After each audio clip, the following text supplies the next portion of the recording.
오늘 예배에 나온 성도님들을 주님의 이름으로 환영하고 축복합니다. 그리고 오늘 예배 자리에 하나님의 사랑이 충만하길 기도합니다. 사랑을 노래하는 시가 있습니다. 먼저 잠이라는 시입니다. 잠. 나는 30분 못 자면 다음 날이 너무 힘들고 10분 더 자려고 아침도 거르고 5분 더 자려고 난리를 하는데 너의 연락을 기다리며 밤을 새고 있다. 와 닿으시나요? 원한다면이라는 시도 있습니다. 원한다면 똑똑한 사람이 좋다고 하세요. 공부 열심히 할게요. 몸 좋은 사람이 좋다고 하세요. 운동 열심히 할게요. 돈 많은 사람이 좋다고 하세요. 안 쓰고 열심히 모을게요.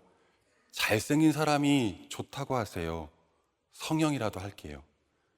근데 키 큰 사람이 좋다고 하지 마요. 다 컸어요. 때론 그대 생각에 잠 못 이루고 모든 것을 다 줄 수 있다라는 그런 사랑이 있습니다. 20여 년 전 유달리 키가 큰 한 신학생에게도 그랬습니다. 제 이야기입니다. 제가 보기와 다르게 시골 사람입니다. 시골 사람인 저는 상경하여 서울 모교에 출석합니다. 거기서 한 자매를 만나 좋아하게 됩니다. 물론 그 자매는 지금 현재의 제 아내가 아닙니다. 1년 정도 뜨겁게 좋아합니다. 하지만 마음속으로만 좋아합니다. 그 자매를 안 지 한 2년쯤 되는 어느 날입니다. 떨리는 심장을 움켜쥐고, 물론 여러분들은 관심 없으시겠지만 좋아한다라고, 사귀자고 문자로 고백합니다. 당연히 차였죠. 오빠 왜 이래요? 부담스러워요. 후에 알게 됩니다. 이 자매에게는 한 남자가 있었습니다. 아주 멋지고 잘생기고 스펙까지 좋은 형제가 있었습니다. 그리고 이 자매는 후에 그 형제와 결혼까지 합니다. 물론 그 형제는 저보다는 키는 작습니다. 이때부터 제 삶을 보기 시작합니다. 그리고 낯선 제 모습을 보게 됩니다. 어떤 모습일까요? 누군가가 되고 싶어 하는 나입니다. 내가 저 친구처럼 저 대학에 다녔더라면, 내가 저 전공을 했더라면, 내가 저 집안에 태어났고, 아니, 내가 저 사람이었더라면 어땠을까? 끊임없이 남이 되고자 하는 나 말입니다. 오늘 본문에도 남이 되려는 한 사람을 우리는 만나게 됩니다. 그가 누구죠? 야곱입니다. 야곱은 에서가 되려 합니다. 야곱은 태어날 때부터 손으로 에서의 발꿈치를 잡고 태어납니다. 발꿈치를 잡아서라도 에서가 되려 합니다. 더 커서는 어떠했나요? 팥죽 한 그릇으로 에서가 되려 합니다. 여러분, 장자권이 팥죽 한 그릇으로 살 수 있는 건가요? 아닙니다. 야곱은 그렇게 해서라도 에서가 되려 합니다. 오늘 우리에게 주시는 하나님 말씀, 이 본문도 그러하지 않습니까?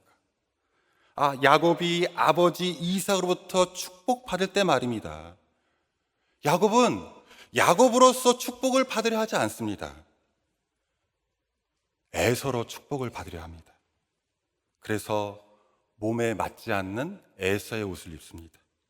에서처럼 보이려고 덕지덕지 몸에 염소 가죽을 붙입니다. 그렇게 해서라도 에서가 되려 합니다. 이런 야곱에게 이삭은 묻습니다. 본문 창세기 27장 18절의 말씀입니다. 야곱이 아버지에게 나아가서 내 아버지여 하고 부르니 이르되 내가 여기 있노라. 내 아들아, 내가 누구냐? 내 아들아, 너는 누구냐? 이삭이 야곱에게 하는 물음이죠. 에서로 변장한 야곱에게 하는 물음이죠. 그런데요, 여러분, 이 물음은 실은 세상이, 이 시대가 우리에게 향하는 물음은 아닙니까? 너는 누구냐? 내가 누구냐? 야곱은 대답합니다. 오늘 본문 창세기 27장 19절 상반절입니다. 야곱이 아버지에게 대답하되 나는 아버지의 맏아들 에서로소이다. 나는 아버지의 맏아들 에서로소이다. 제가 이 말씀을 묵상하는데요, 이 야곱의 대답을 묵상하면 묵상할수록 슬픔이 담긴 대답입니다. 실은. 나는 아버지의 맏아들 에서로소이다. 야곱은 서글프며 처량합니다. 왜 그렇죠? 에서로 살아야 사랑받을 수 있기 때문이죠. 남으로 살아야만 사랑받을 수 있기 때문입니다. 여러분, 여기서의 남은요, 옆에 있는 타인을 말하는 것이 아닙니다. 옆에 있는 김 집사님, 이 집사님을 말하는 것이 아닙니다. 여기서 남이란요, 내가 되고자 하는 나입니다. 내가 되고자 하는 나 말입니다. 내가 되고자 하는 나는 스스로 할 수 있는 게 아무것도 없다라는 무력감을 줍니다. 나는 아버지의 맏아들 에서로소이다. 물론 우리는요, 행복하려고 이 땅을 태어난 건 아닙니다. 적어도 태어난 것은 내 뜻은 아니지 않습니까? 그런데 우리는 모두 다 이 세상을 행복하려 합니다. 그런데 보면요, 이 행복은 상대적입니다. 끊임없이 이어지는 애서와의 대면이지 않습니까? 어릴 때만 그랬나요? 청년기에만 그런가요? 아닙니다.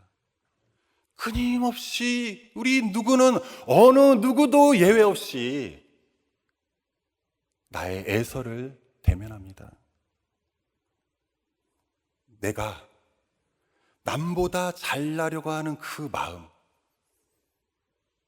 마음은요, 내가 남보다 못하면 어떡하지?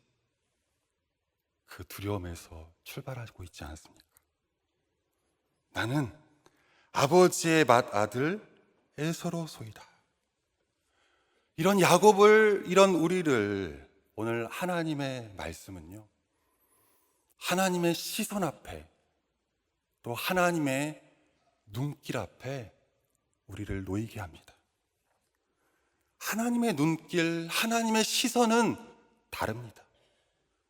로마서 9장 13절의 말씀입니다. 기록된 바 내가, 하나님께서 야곱은 사랑하고, 내가 야곱은 사랑한다, 내가 너를 사랑한다, 하나님이 나를 사랑하신다. 여러분, 이 사랑이 우리 가운데 충만하길 간절히 기도합니다.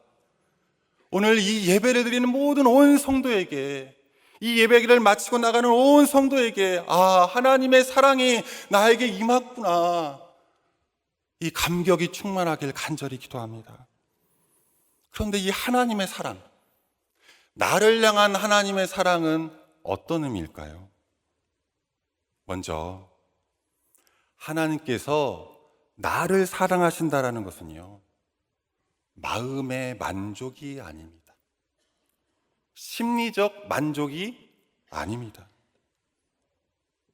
어느 마을에 비가 아주 많이 왔습니다. 그리고 홍수가 났습니다. 그 마을에 두 사람이 등장했는데, 죄송한데 거지분들입니다. 거지분들. 거지 아버지와 거지 아들입니다. 이 부자가 마을에 온 모든 것들이 다 떠내려가는 걸 보고, 이때 이 아들이 아버지에게 이렇게 말하는 것입니다. 아버님, 떠내려갈 것이 없는 우리는 정말 행복하죠. 그때 거지 아버지가 아들에게 뭐라고 했을까요?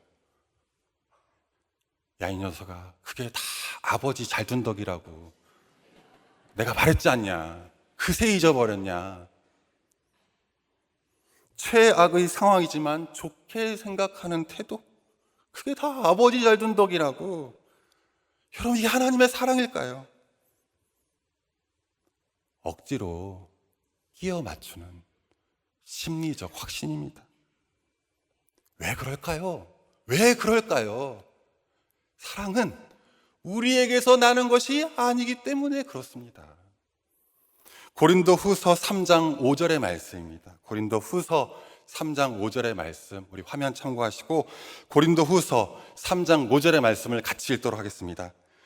우리가 무슨 일이든지 우리에게서 난 것 같이 스스로 만족할 것이 아니니 우리의 만족은 오직 하나님으로부터 나느니라.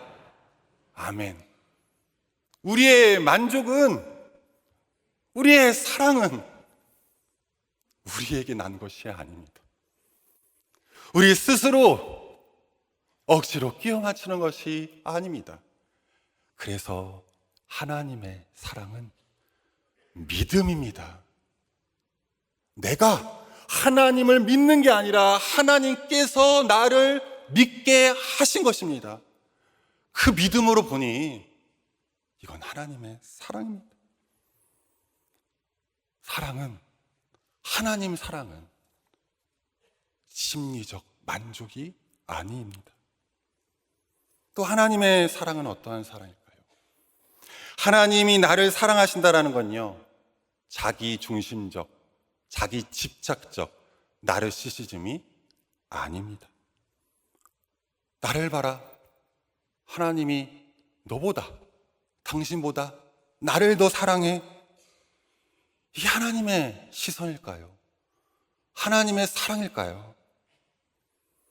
요한일서 4장 11절의 말씀입니다. 우리 요한일서 4장 11절의 말씀을 화면 참고하시고 같이 읽도록 하겠습니다. 사랑하는 자들아, 하나님이 이같이 우리를 사랑하셨은즉 우리도 서로 사랑하는 것이 마땅하도다. 아멘. 하나님이 이같이 누구를요? 우리를 사랑하셨은즉. 하나님은 당신과 나를, 우리를 사랑하십니다. 하나님의 사랑의 빛 아래 보니 내가 너무나도 명확히 보입니다. 내가 얼마나 부족하고, 내가 처참하고, 내가 죄인임을 보게 됩니다. 그리고 빛 아래 다른 사람을 보는 것입니다. 하나님이 이같이 우리를 사랑하셨은즉. 크리스티나 김 선교사님이라는 분이 계십니다. 그런데 이 크리스티나 김 선교사님이 자신이 대학교 시절에 겪었던 이야기를 이렇게 합니다. 이분이 기숙사 생활을 하셨는데 이 같이 사는 룸메이트가요, 인기가 많았다는 거예요. 그래가지고 밖에 나갔다 오면 꽃다발을 항상 이렇게 남자에게 받아옵니다. 그런데 안타깝게도 이 크리스티나 김에게는 꽃다발을 주는 남자가 없습니다. 20년 저와 비슷합니다. 이 룸메이트가 꽃다발을 가지고 들어올 때마다 어땠을까요? 억장이 무너지죠. 그래, 하나님을 믿기 때문에 하나님께 말합니다. 하나님, 도대체 나에게 꽃다발을 하나도 줄 사람이 없나요? 하나님, 이게 왜 그렇습니까? 이건 정말 아니잖아요. 그때 뭐가 감동이 옵니다. 하나님의 음성이 찾아옵니다. 하나님께서 감동으로 창문 밖을 이렇게 내다보라고 하십니다. 아, 혹시 누가 나에게 꽃다발을 주는 거 아니야? 달려가서 기숙사 창문을 통해 아래 내려봅니다. 누가 있었을까요? 아무도 없습니다. 그저 기숙사 앞마당에 가로수만 덩그러니 남아 있습니다. 그때 하나님께서 또 감동으로 말씀하십니다. 무엇이 보이느냐? 아니, 나무들이 보이는데요. 그게 내가 너에게 주는 꽃다발이다. 우리 같으면 하나님 지금 장난하세요 라고 그러실 텐데. 그런데 이 선교사님이요, 그 나무들을 보니까 정말 하나님께서 주신 꽃다발로 보이기 시작합니다. 머리끝에서부터 발끝까지 말할 수 없는 전율이 임하는데 하나님이 나를 사랑하시는구나. 온 세상이 하나님의 사랑으로 가득 차 있더랍니다. 왜냐하면 온 세상이 나에게 주는 선물이기 때문에 그렇습니다. 이것이 하나님 사랑입니다. 그리고 이 사랑으로 다른 사람을 살립니다. 하나님께서 이같이 우리를 사랑하셨은즉 나를 향한 하나님의 사랑은요, 자기 중심적, 자기 집착적 사랑이 아닙니다. 마지막이 있습니다. 하나님이 나를 사랑하신 이유가 뭘까요? 미래의 나 때문이 아닙니다. 이런 물음이 듭니다. 야곱에게 드는 의문입니다. 물론 저 혼자 드는 의문일 수 있습니다. 아, 맞아요, 최 목사. 하나님께서 야곱을 사랑하셨지. 야곱이 후에 이스라엘로 변화될 걸 아시기 때문에 사랑하신 거 아니야. 전지한 하나님께서, 모든 걸 다 아시는 하나님께서 이스라엘로 변할 걸 아시기 때문에 사랑하시는 거 아니야. 미리 아시고 사랑하셨다. 예지예정이라 합니다. 그런데 그렇지 않습니다. 성경은 철저히 이를 부정합니다. 로마서 9장 11절의 말씀입니다. 그 자식들이 누구일까요? 야곱입니다. 아직 나지도 아니하고 무슨 선이나 악을 행하지 아니한 때에 택하심을 따라 되는 하나님의 뜻이 행위로 말미암지 않고 오직 부르시는 이로 말미암아 서게 하려 하사. 하나님 사랑의 근거가 무엇입니까? 아직 나지도 아니하고 무슨 선이나 악을 행하지 아니한 때 무엇으로요? 택하심을 따라입니다. 만약에 미래의 야곱이든 간에 이스라엘 간에 혹은 우리로 적용해서 우리가 이렇게 하나님 앞에 예배드릴 것을 하나님께서 아시고 우리를 선택하셨다면 여러분, 그것이 하나님의 선택인가요? 인간의 선택인가요? 인간의 선택이죠. 결국 내가 그렇게 했기 때문에 하나님께서 나를 사랑하신 것 아닙니까? 왜 우리를 사랑하시나요? 왜 나를 사랑하시나요? 왜 날 사랑하나? 왜 날 사랑하나? 여기까지만 하도록 하겠습니다. 왜 날 사랑하셨나요? 왜 날 사랑하셨나요? 아무 이유 없습니다. 이유 없는 사랑입니다. 로마서 9장 18절의 말씀입니다. 그런즉 하나님께서 하고자 하시는 자를 긍휼히 여기시고 은혜입니다. 우리를 향한 하나님의 사랑, 나를 향한 하나님의 사랑, 은혜입니다. 하나님의 주권입니다. 우리의 삶에는요, 과연 이것도 하나님의 사랑인가? 과연 정말 이게 하나님의 사랑인가? 이런 의문 가운데 우리의 삶이 휘청일 때가 있습니다. 때론 믿음이 좋은 사람은 따로 있는 것 같습니다. 아니, 최 목사는 접니다. 최 목사, 당신은 목사기 때문에 그런 거지. 정말 그럴까요? 아닙니다. 오늘 야곱이 우리에게 증언하고 있습니다. 휘청거리는 그 순간 알 수 없는 시선에 우리는 머무르게 됩니다. 돌아보면 어느 것 하나도 당연한 것은 없었습니다. 곳곳에 숨겨져 있는 것 같은 그 하나님의 사랑이 하나, 둘 발견하게 됩니다. 우리가 이 자리에 어떻게 있을까요? 앞에서 제가 나누었던 그 고백처럼 하나님의 사랑이 여기에 충만하시기 때문입니다. 그 하나님의 사랑이 우리를 이곳 가운데 머물게 했기 때문입니다. 나를 향한 하나님의 사랑은요, 고백입니다. 고백. 찬양입니다. 감격입니다. 어느 한 그리스도인의 고백이 있습니다.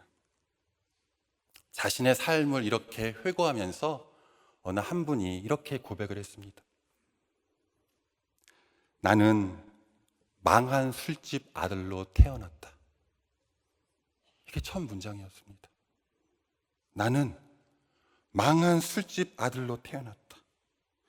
교회의 교자도 예수의 예자도 들어보지 못한 불행한 가정에서 자랐다. 세상 육체적 향락을 마음껏 탐닉한 아버지가 술, 쾌락, 돈에 미쳐 사시다 처자식도 없는 사람처럼 비참하게 죽으셨다.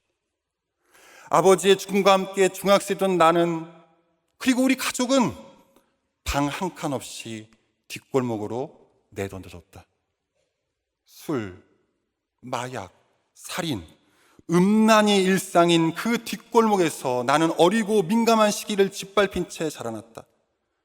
아무 소망 없는 철벽 같은 세상 앞에 너무 왜소했고, 누구를 불러야 하는지, 누구에게 도움을 청해야 하는지도 한 번도 들어본 적이 없다. 그저 잃어버려진 세상이 거들떠보지도 않는 비참한 망한 술집 아들놈이었다. 굶주림과 소외감, 끝없는 원망으로 내가 나를 용서하거나 사랑할 수 없어 자학증에 시달린 청년 시절, 주님의 특별한 간섭, 설명할 수 없는 섭리로 주님이 내 인생에 찾아오셨다. 그 누구로부터 들어보지 못한 그 한마디, 내가 널 사랑한다.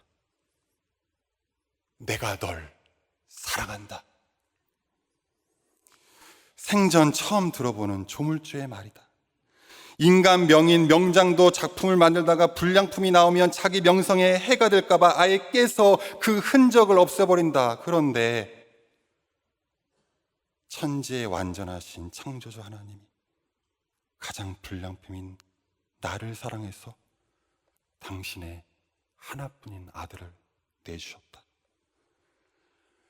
그 어떤 설명도 필요가 없었다. 나는 내 부모에게도 사랑한다라는 말을 들어본 적이 없다. 부를 이름도 부를 대상도 생각하지 못하고 단지 자살마저 실패해서 자학하며 괴로워하던 나이다.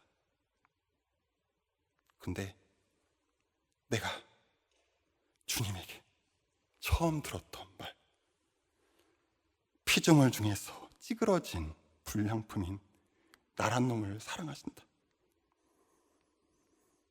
주님은 한마디 덧붙여 말씀하셨다. 넌 재수없이 망한 술집 아들놈이 아니다. 내가 너를 대신해서 죽을 만큼 넌 나에게 소중한 사람이다.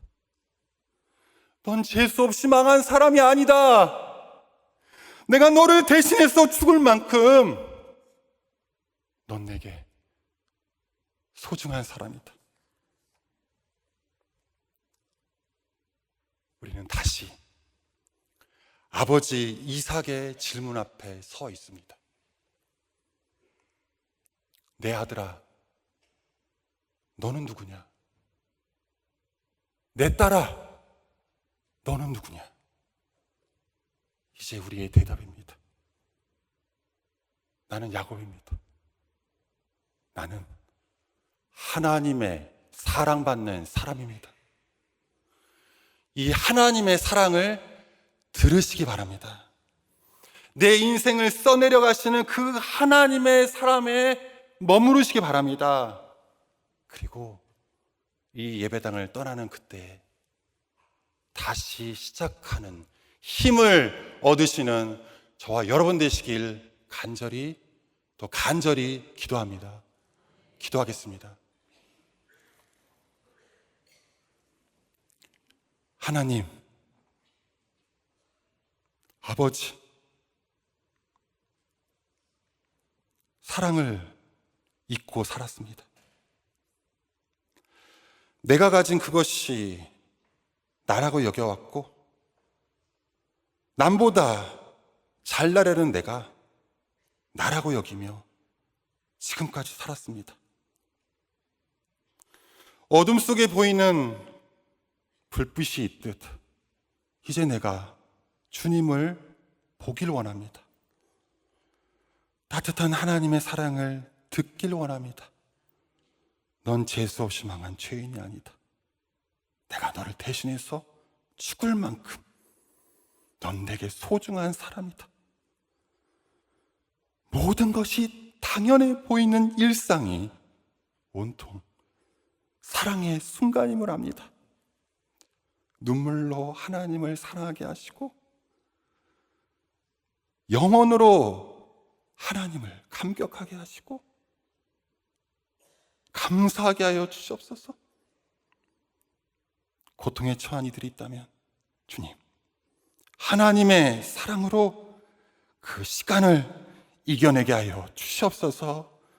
남이 아니라 나로 사랑하시는 우리 구주 예수 그리스도의 이름으로 기도합니다. 아멘.